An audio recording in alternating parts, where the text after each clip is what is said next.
Morning friends, welcome to my channel Mathalaya. अभी तक complex number में हम 3 लेक्चर कवर कर चुके हैं, जहां पहले 2 लेक्चर थ्योरी को डिवोटेड थे, ऑफ कोर्स आपको भी डिवोटेड थे, और अगला लेक्चर डिवोटेड था कुछ इलस्ट्रेशंस को। तो पिछले लेक्चर में हमने कुछ इलस्ट्रेशंस की, जहाँ में कुछ थोड़े बहुत लोकस की प्रॉब्लम्स की कि mod z equal to a का मतलब क्या है, mod of z minus z1 का मतलब क्या है, ये सब चीज़ें हमने पढ़ी। तो आज कुछ इलस्ट्रेशंस और लेकर हम आगे बढ़ते हैं। जितनी प्रैक्टिस करें उतना कम है। तो देखें, आपको बहुत चीज़ें हम ऐसे ही फ्री में बांट रहे हैं। एजुकेशन, शिक्षादान, महादान, सबका साथ सबका विकास। तो हमारा मेन मकसद यही है कि हम जितना बांट सकें उतना अच्छा है। तो मेरी आप सबसे यही गुजारिश है कि आप कुछ दे सकें ना दे सकें, तो सिर्फ इतना ज़रूर दें कि आप इस चैनल को सब्सक्राइब कर लें and let it spread across as many students as possible. सबका अच्छा हो इसलिए। तो चलिए बढ़ते हैं। तो let us solve a equation. If z square plus 2 into 1 plus 2 iota into z minus 11 plus 2 iota is equal to 0, then you have to find the value of z। तो आपको z फाइंड आउट करना है। तो let us find out z। तो देखते हैं। तो इसको सॉल्व करने के लिए we will use Sridharacharya formula, which is -2 1 plus 2 iota plus minus square root of b square. तो b square will be 4, 1 plus 2 iota का square plus 4 into 11 plus 2 iota 4ac divided by 2a, that is 2। तो जैसे नीचे 2 लिखा, तो आप देख सकते हैं कि ये 2, ये 4 और ये 2 कैंसिल आउट हो गया। तो we get z is equal to -1 plus 2 iota plus minus under root of this will be 1 minus 3 plus 4 iota plus 11 plus 2 iota. so this becomes z is equal to -1 plus 2 iota plus minus root of 8 plus 6 iota. और पिछले video में हमने square root निकालना सीखा ही था। तो क्या करते हैं, x plus iota y is equal to root of 8 plus 6 iota, squaring करते हैं। तो x square minus y square 2xy iota is equal to 8 plus 6 iota. तो जैसे 8 प्लस 6 आयोटा आया, तो we get x square minus y square equal to 8, 2xy equal to 6। तो x square plus y square is equal to 10। तो मैं फटाफट कर रहा हूँ, समझ गए पिछले लेक्चर से। तो 2x square plus y square, x square is equal to 9। तो x की वैल्यू आ गई प्लस माइनस 3 और y की वैल्यू आ गई प्लस माइनस 1। यानी इसकी जो स्क्वायर रूट है, वो स्क्वायर रूट 2 आंसर्स आ गए हमारे पास। तो root of 8 plus 3 iota is 3 plus iota, एक माइनस 3 माइनस आयोटा। तो यहाँ पर z is equal to -1 plus 2 iota plus minus, तो रख देते हैं 3 प्लस आयोटा, 3 प्लस आयोटा। अब आपको ऐसा भ्रम हो सकता है कि यार यहाँ से 2 आंसर आएंगे, एक बार -3 माइनस आयोटा रखेंगे तो 2 आंसर और आएंगे। तो आपको ऐसा लगेगा कितने आंसर आएंगे, 4 आंसर आएंगे। लेकिन बेटा 4 आंसर आ गए तो ये एक अद्भुत खोज होगी। मतलब कभी 4 आंसर आ जाए तो हमें बताना ज़रूर, ठीक है, मेल करना, नहीं तो कमेंट बॉक्स में डालना अगर 4 आंसर आ गए तो। 4 आंसर आ गए तो उसी दिन हम प्रेस कॉन्फ्रेंस बुलाएंगे और कहेंगे देखो हमारे एक व्यूअर ने, एक सब्सक्राइबर ने कुछ नया ही काम किया है, अद्भुत काम। तो कहने का मतलब है ऐसा होगा ही नहीं। क्यों नहीं होगा? क्योंकि फंडामेंटल थ्योरम ऑफ अलजेब्रा कहती है जितने डिग्री की इक्वेशन हो उसके एग्जैक्टली उतने ही रूट्स होते हैं, काउंटेड विद मल्टीप्लिसिटी। तो यहाँ पर इसके सिर्फ 2 ही रूट होंगे, 4 रूट नहीं होंगे। वो अपनी आंखों से देखें कैसे। अगर आप +3 प्लस आयोटा लेंगे तो दिस विल बिकम 2।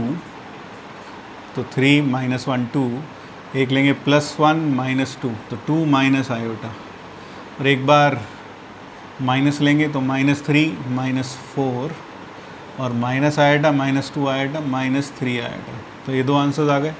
लेकिन अगर आप इसमें रखेंगे क्या, z is equal to -1 plus 2 iota और यहाँ रखेंगे प्लस माइनस -3 माइनस आयोटा, तो इसमें से माइनस कॉमन ले लो। तो -1 प्लस 2 आयोटा हो जाएगा माइनस प्लस 3 प्लस आयोटा। तो एक बार प्लस लोगे, एक बार माइनस लोगे, क्या नए आंसर्स आएंगे? नहीं आएंगे। मूर्ख से मूर्ख व्यक्ति समझ सकता है, तुम तो समझ ही गए होंगे, मैंने पहले ही कहा था। तो ये पॉसिबल मतलब ये यहाँ से no new answers generated, I should say no new answers. तो यानी आंसर्स क्या हैं, कुल मिलाकर बस ये दो ही आंसर्स हैं, 2 minus iota, -4 -3 iota. So that is it. I hope ये क्लियर हो गया होगा, अच्छे से समझ में आ गया होगा। चलिए आगे बढ़ें। सो आपको बता दिया कि क्वाड्रेटिक कैसे सॉल्व करनी है, ये भी समझ में आ गया। श्रीधराचार्य फॉर्मूला लगा के सॉल्व कर सकते हैं। फिर एक प्रॉब्लम और देख लें।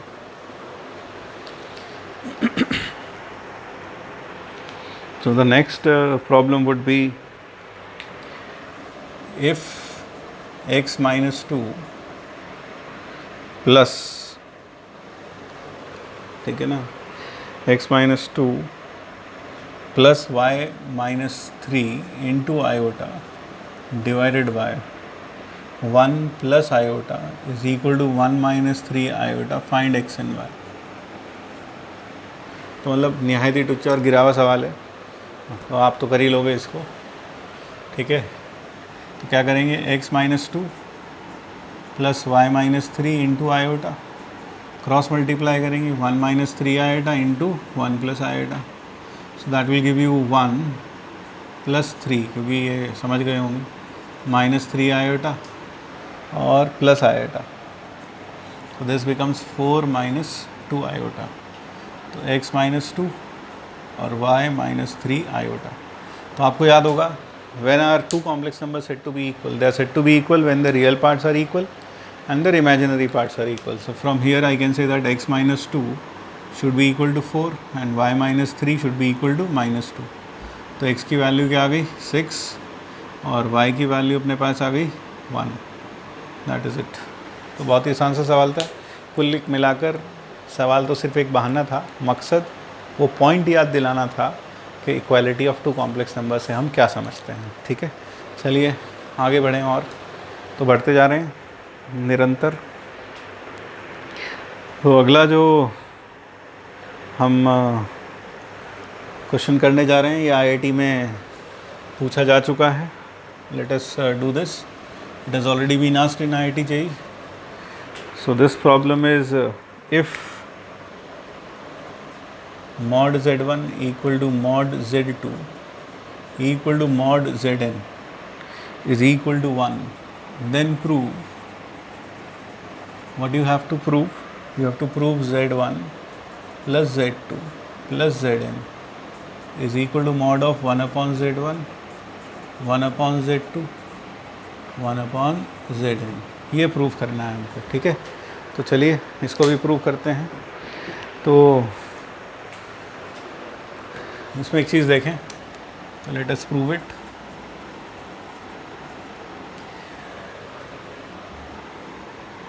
हम जानते हैं, वैसे तो मैंने आपको जनवाया था ये सबसे पहले लेक्चर, दूसरे लेक्चर में या पहले लेक्चर में कहीं ना कहीं जनवा चुके हैं ये। तो मॉड ऑफ क्या जनवा चुके हैं वो देखो, z bar equal to mod z का स्क्वायर, और अगर if and if mod z कितना हो जाए 1, then z bar is equal to 1/z होता है। और दूसरी इम्पॉर्टेंट बात ये कि z बार का मॉड और z का मॉड बराबर होता है। तो थ्योरी के ये दो इम्पॉर्टेंट पॉइंट्स हमें पता होने चाहिए। तो अगर मैं LHS लूँ तो LHS में लिखा है z1 plus z2 plus 1 up to zn, तो that will be equal to z1 plus z2 plus zn whole conjugate. और ये होल कॉन्जुगेट का मतलब क्या हो जाएगा, it will be z1 conjugate, z2 conjugate and zn conjugate. ये समझने के लिए पिछला वीडियो अच्छे से देखें, पिछले से पिछला यानी लेक्चर 2। और z1 बार, क्योंकि z1 का मॉडुलस कितना है 1, तो z1 बार क्या हो जाएगा 1 upon z1 plus 1 upon z2 plus 1 upon zn, it is equal to RHS, hence proved. So that proves the desired result. तो देखने में तो बहुत आसान है, लेकिन ये सोचना ही अपने आप में सबसे इम्पॉर्टेंट है कि आप इसे कैसे सोच पाएंगे, ठीक है। तो चलिए और देखते हैं। तो प्रॉब्लम देखने में बहुत आसान है, 2 लाइन में हो गया, लेकिन जब IIT JEE में आएगा डेफिनेटली ये बहुत कम लोग सोच पाए होंगे शुरुआत में, उस समय। वो सुना है ना आपने एक छोटी सी कहानी के, एक बार एक सेठ जी होते हैं, उन सेठ जी गाड़ी से जा रहे होते हैं, और जब गाड़ी से जा रहे होते हैं तो ड्राइवर गाड़ी चला रहा होता है। गाड़ी एक जंगल से गुज़र रही होती है। अब जब एक जंगल से गुज़र रही होती है तो रास्ते में सेठ जी गाड़ी ख़राब हो जाती है, जंगल में आधी रात में। तो सेठ जी घबरा जाते हैं और ड्राइवर को बोलते हैं, भाई जाओ एक मैकेनिक ढूंढ के लाओ जो गाड़ी ठीक करे, या फिर तुम देखो। तो ड्राइवर तो कुछ कर नहीं पाता, तो एक मैकेनिक ढूंढ कर लाता है। खूब इधर उधर घूमता है, फिर वापस आता है, बोले अभी यही मैकेनिक मिला है बहुत घूमने के बाद, और काफ़ी रात हो गई है तो इससे जल्दी से ठीक करा लेते हैं गाड़ी, तो फिर चलेंगे। तो मैकेनिक गाड़ी देखता है बोनट खोल कर, तो कहता है गाड़ी ठीक हो जाएगी, 10,000 रुपये लगेंगे। अब सेठ जी बेचारे समझते हैं कि यार ये तो मेरी मजबूरी का फ़ायदा उठा रहा है, लेकिन क्या करें, वो भी मजबूर होते हैं। तो कहते हैं ठीक है 10,000 रुपये दे देंगे तुमको। तो वो बंदा बोनट खोलता है, अपने औजारों में से हथौड़ी निकालता है, गाड़ी पे मारता है, गाड़ी स्टार्ट हो जाती है। तो कहते हैं लाओ सेठ जी 10,000 रुपया। अब सेठ जी आँख में बुला जाते हैं, बोले हथौड़ा ही तो मारा तूने और 10,000 रुपये। तो जो उसने वाक्य जवाब में बोला वो सुनने लायक है। उसने क्या बोला कि सेठ जी हथौड़ा मारने का तो सिर्फ 1 ही रुपया है, बाकी के 9,999 रुपये इस बात के हैं कि हथौड़ा कहाँ मारना है। तो यही वैसा प्रॉब्लम था, यहाँ पर सॉल्व करना तो सिर्फ 1 रुपया का काम था, मेन चीज़ ये पता होनी चाहिए कि सॉल्व कहाँ से कैसे करना है। तो आईआईटी में जो मेन प्रॉब्लम्स होते हैं वो 9,999 वाले ही आते हैं, समझ रहे हो।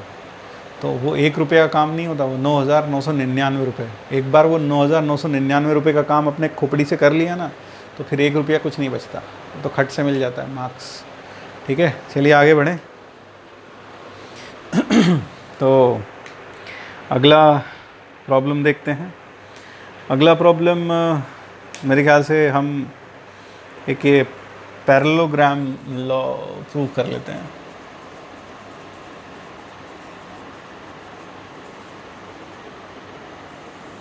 तो let us see what does this law say. It says mod of z1 plus z2 का square plus mod of z1 minus z2 का square is equal to 2 times mod of z1 का square plus mod of z2 का square. तो ज़रा देखेंगे ये parallelogram law वो क्यों कहते हैं, वो सब भी समझेंगे। पहले तो फ़िलहाल ये प्रूव करते हैं। तो LHS लेते हैं। LHS में अपने पास है z1 प्लस z2 के मॉड का स्क्वायर, तो मैं इसे लिख सकता हूँ z1 into z1 plus z2 का whole conjugate plus z1 minus z2, इसको लिख सकता हूँ z1 माइनस z2 का होल कॉन्जुगेट।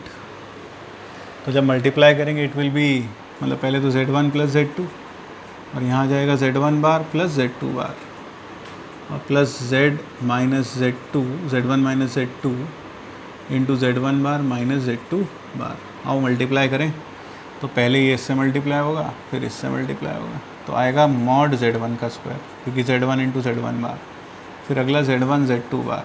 अब ये इससे मल्टीप्लाई होगा फिर इससे होगा, तो प्लस z2 z1 बार प्लस मॉड z2 का स्क्वायर। ये आया। कोई भी ऐसी बात जो समझ में आई हो, सब खोपड़ी के ऊपर से जा रही होगी बाउंसर। तो अगला देखो, ये फिर आएगा मॉड z1 का square minus z1 z2 bar minus z2 z1 बार प्लस मॉड z2 का स्क्वायर। बहुत दुख के साथ सूचित किया जाता है कि अब ये दो टर्म हमारे बीच नहीं रही और इनके विलाप में ये दो भी चल बसे। तो finally we have 2 times mod z1 का स्क्वायर प्लस मॉड z2 का square which is equal to the RHS। So that proves the given result. ये एक रिजल्ट याद रखें, इंपॉर्टेंट है, यूज़ होता है। ठीक है, अब इसको पैरेललोग्राम लॉ क्यों बोलते हैं वो भी देख लें। तो पहली चीज़ मैं आपको ये बता दूं कि मान लीजिए मेरे पास एक कॉम्प्लेक्स नंबर है z1 है, वो क्या है x1 y1 है, क्योंकि z1 मतलब एक ऑर्डर्ड पेयर है, और I have another complex number से z2 which is x2 y2। तो ये दो कॉम्प्लेक्स नंबर, एक z1 है और एक z2 है, दोनों ऑर्डर्ड पेयर्स हैं। तो जब मैं इन्हें ऐड करता हूँ तो I get a new number z1 plus z2 z1 plus z2 is nothing but x1 plus y1 x2 plus iota y1 plus y2। तो अगर मैं यहाँ एक पैरेललोग्राम कंप्लीट कर लूँ और इस पैरेललोग्राम में इस एंड के कोऑर्डिनेट्स फाइंड करूँ तो आप देखेंगे कि उसके जो कोऑर्डिनेट्स हो जाएंगे, देखो ये बचपन में किया तुमने 11th क्लास में यार, इसको यहाँ ज्वाइन कर दो। जब ज्वाइन करोगे तो ये हो जाएगा बीच वाला पॉइंट, ये वाला पॉइंट क्या हो जाएगा x1 plus x2/2 y1 plus y2/2, और क्योंकि ये मिड पॉइंट है तो इसलिए ये जो हो जाएगा वो हो जाएगा x1 plus x2 comma y1 plus y2। तो यहाँ से एक चीज़ तो ये समझ में आई है, वो ये कि complex numbers behave like vectors, they obey the parallelogram law of vector addition. यानी if this is vector z1 and this is vector z2 then the diagonal passing through the common vertex gives you the resultant of the two, बिल्कुल vector में जैसा होता है। तो they obey the vector law of parallelogram law of vector addition, और triangle law भी obey करते हैं। तो इन अ सेंस हम उसे कैसे सोच सकते हैं, वेक्टर की तरह सोच सकते हैं, ठीक है। अब अगर मैं z1 माइनस z2 की बात करूं, तो z1 माइनस z2 की अगर मैं बात करूं तो देखो ये होगा z1 माइनस z2, हमें बात करना है। तो देखो ये z1 है, माइनस z2 क्या होगा, आप इसको उठा के बस पीछे खींच लेंगे, तो you will just pull it here, ये माइनस z2 होगा यहाँ पर। और फिर जब आप इन्हें ऐड करेंगे तो व्हेन यू ऐड देम तो फिर से पैरेललोग्राम लॉ यूज़ करेंगे। तो भाई पैरेललोग्राम सुंदर बनना चाहिए, तो ये बन गया। तो आप देखें जो ये आएगा इट विल बी दिस। तो पैरेललोग्राम दिख रहा है नहीं दिख रहा है, तो थोड़ा सुंदर बनाते हैं यार, चीज़ें सुंदर लगनी चाहिए, ठीक है। तो देख रहे हो आपके लिए मतलब इतनी कोई पेन मुफ्त में लेता नहीं है वैसे, जितनी हम आपके लिए ले रहे हैं मुफ्त में पेन। तो z1 आपके अच्छे के लिए, ताकि आप कुछ अच्छा कर सकें, ठीक है ना। तो कॉम्प्लेक्स नंबर मुश्किल चैप्टर था, इसीलिए कर रहे हैं तुम्हारे लिए कि देखो चीज़ें समझ में आती हैं यार, ठीक। तो आप बस वीडियोस देखते रहें, चैनल सब्सक्राइब करें, एक एक चीज़ समझ में आएगी। तो ये z1 x1 y1, और यहाँ पर बेटा मैंने ले लिया x2, ये z2 माइनस का, और फिर मैं यहाँ पर पैरेललोग्राम कंप्लीट करता हूँ। So I am completing the parallelogram, so this is it. तो ये रिजल्टेंट आ गया, ठीक है। तो ये क्या हुआ, z1 minus z2, so this is x1 minus x2 comma y1 minus y2, ठीक है। अगर मैं x1 minus x2 comma y1 minus y2, ये वाला पॉइंट हो गया मेरे पास। तो अगर मैं इस वेक्टर को, क्योंकि अभी वेक्टर की तरह बिहेव करते हैं, अगर मैं इसको ऊपर यहाँ पर रख दूँ तो आपको याद होगा कि ये हमारे पास जो होगा इधर, hope I am not confusing you, ये z2 और ये रख लेते हैं यहाँ तक z2, और फिर ये तो था, और यहाँ हमने पैरेललोग्राम कंप्लीट किया ये वाला। तो देखो अब एक चीज़ देखो थोड़ा सा दिमाग लगाने का टाइम आ गया है, दिमाग लगाने का अगर हो तो यहाँ देखो, ये तो हो गया z1, ये सॉरी z2, आपको ये पैरेललोग्राम दिख रहा है, ये वाला पैरेललोग्राम कौन सा है, ये वाला पैरेललोग्राम, यही वाला पैरेललोग्राम है, ये ऊपर बनाया।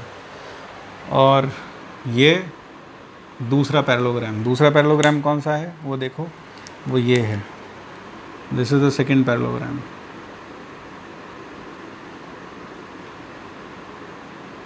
ये सेकंड पैरेललोग्राम है। तो आप पाते हैं कि ये साइड और ये साइड दोनों इक्वल होंगी और पैरेलल होंगी, both the sides will be equal and parallel. ये खुद वेरीफाई करना ज्योमेट्री से, अब मैं वेरीफाई नहीं कर रहा, कॉपी पेन लेके बैठना, खुद वेरीफाई करना। ये दोनों साइड इक्वल लेंथ की होगी। तो इस वेक्टर को मैं यहाँ भी ट्रांसलेट कर लेता हूँ।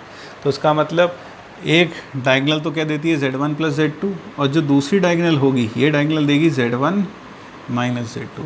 तो यहाँ से आज हमें एक नई शिक्षा मिली कि अगर हम पैरेललोग्राम एक Z1 एक Z2 दे रखा है, पैरेललोग्राम लेके कंस्ट्रक्ट कर लें, तो जो ये डायगनल होगी that will represent Z1 plus Z2 the resultant, and this diagonal will represent Z1 minus Z2, बिल्कुल वैसे जैसे पैरेललोग्राम लॉ में होता है।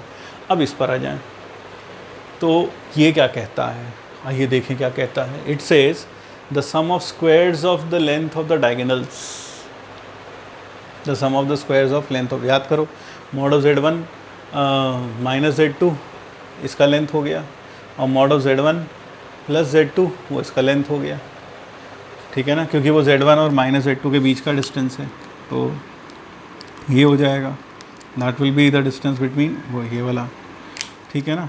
तो ज़रा 2 मिनट। तो अब हमें जो चाहिए, what does it say? This says the sum of squares of the diagonals of a parallelogram is equal to sum of squares of the sides। ज़रा समझें, तो एक डायगनल क्या हो गई, mod of Z1 plus Z2 का square, इसकी length का स्क्वायर, और दूसरी वाली डायगनल होगी Z1 माइनस Z2 की लेंथ का स्क्वायर, ये होगा sum of squares of the sides. देखो ये वाली साइड का लेंथ कितना है, mod Z1, sum of squares of the sides, ये वाली साइड का स्क्वायर क्या है, मॉड Z2। अब ये वाली साइड और ये वाली साइड इक्वल है तो प्लस मॉड Z2 का स्क्वायर, और ये वाली साइड और ये वाली साइड इक्वल है तो प्लस मॉड Z1 का स्क्वायर। तो ये क्या आ गया, 2 टाइम्स मॉड Z1 का स्क्वायर प्लस मॉड Z2 का स्क्वायर, तो ये आ गया अपने पास। सो इसीलिए इसे पैरेललोग्राम लॉ बोलते हैं, because it states that in every parallelogram the sum of squares of the diagonals is equal to sum of squares of the sides. So this is an important result जो आपको याद रखना है।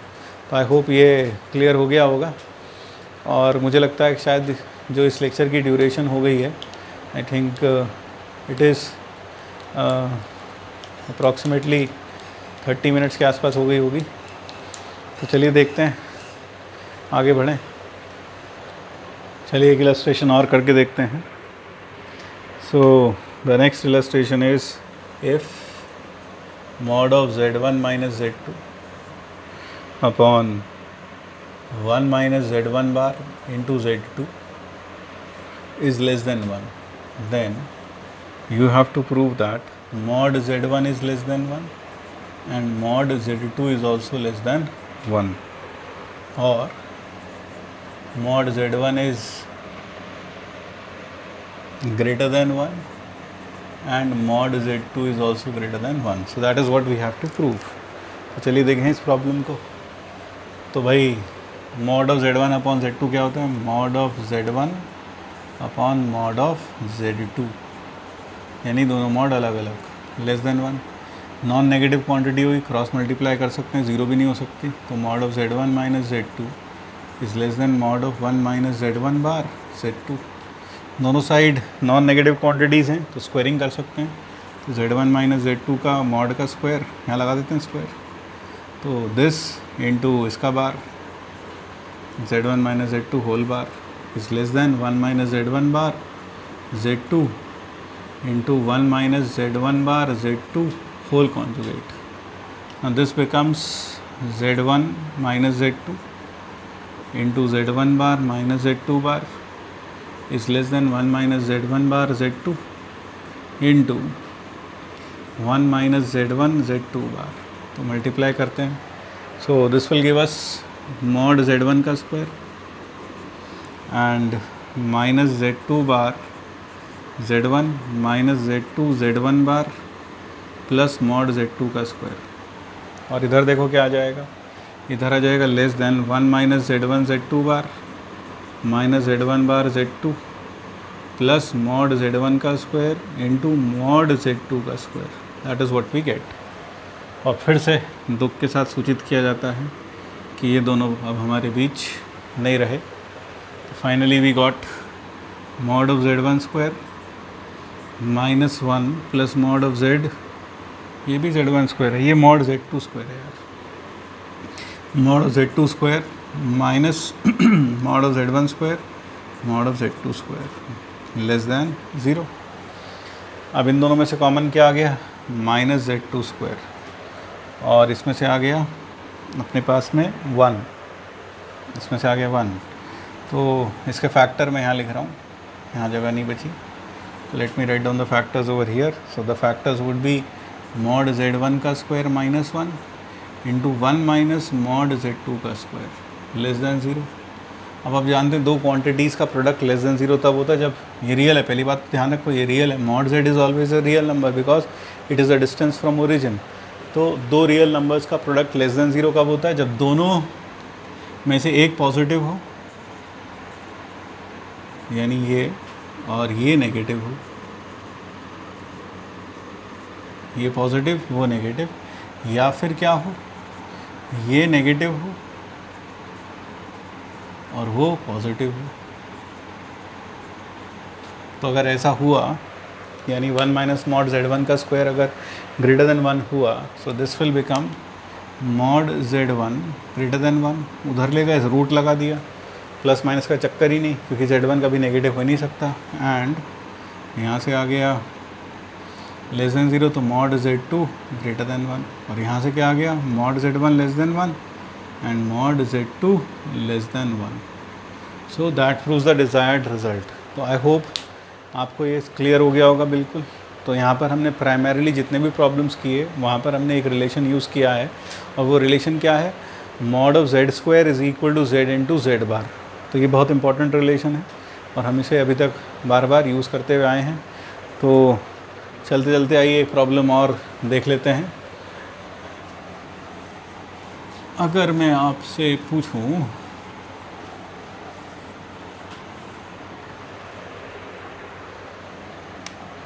Find locus of z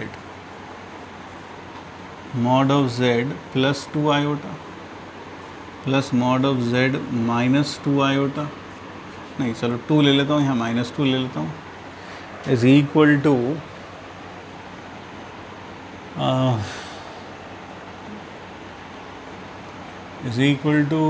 say if I take it as say 3, तो what will be the locus of z? तो z का locus क्या होगा?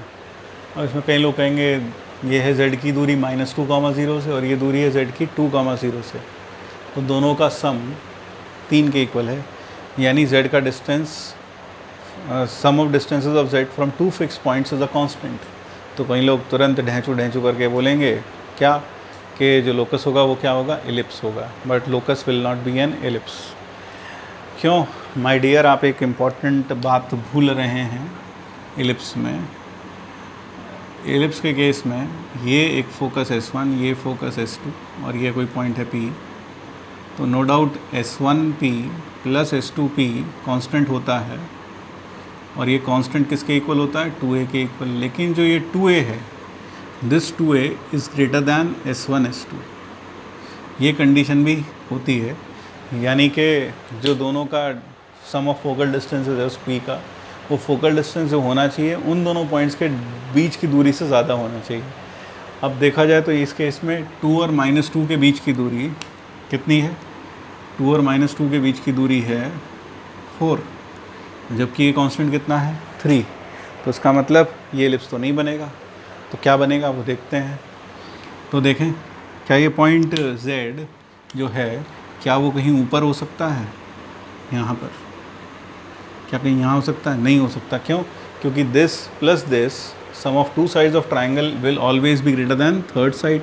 तो Z की दूरी -2 से और Z की दूरी 2 से जोड़ने पर 4 से बढ़ाना चाहिए, लेकिन यहाँ तो 3 है, यानी Z ऊपर तो नहीं हो सकता। Z can not be here.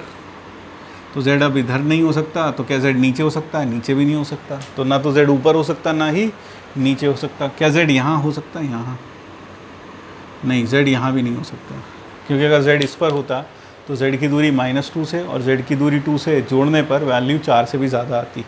तो Z इस लाइन पर भी नहीं हो सकता, इस रे पर भी नहीं हो सकता। क्या Z इधर हो सकता है? नहीं, इधर भी नहीं हो सकता। तो क्या Z बीच में हो सकता है? हाँ, Z बीच में हो सकता है। आप कहोगे हाँ हो सकता है। नहीं हो सकता, क्योंकि अगर बीच में होता तो दोनों से दूरी जो अगर जोड़ें तो वैल्यू 4 आती, जबकि यहाँ कितना है? 3। तो इसका आंसर क्या होगा? समझ गए? यानी Z ना तो ऊपर पॉसिबल है, ना नीचे पॉसिबल है, ना दाएं पॉसिबल है, ना बाएं पॉसिबल है और ना ही बीच में पॉसिबल है। यानी no such z is possible, that is no such z is possible, therefore the answer is no locus. तो आज के बाद हम उम्मीद है ये भावनाओं में बहकर कि sum of distances of variable point from two fix points if constant is an ellipse नहीं कहेंगे, साथ साथ इस बात पर भी ध्यान रखेंगे कि वो जो कांस्टेंट है वो उन दोनों पॉइंट्स के बीच की दूरी से ज़्यादा होना चाहिए. तो meet you in the next video. Till then thank you.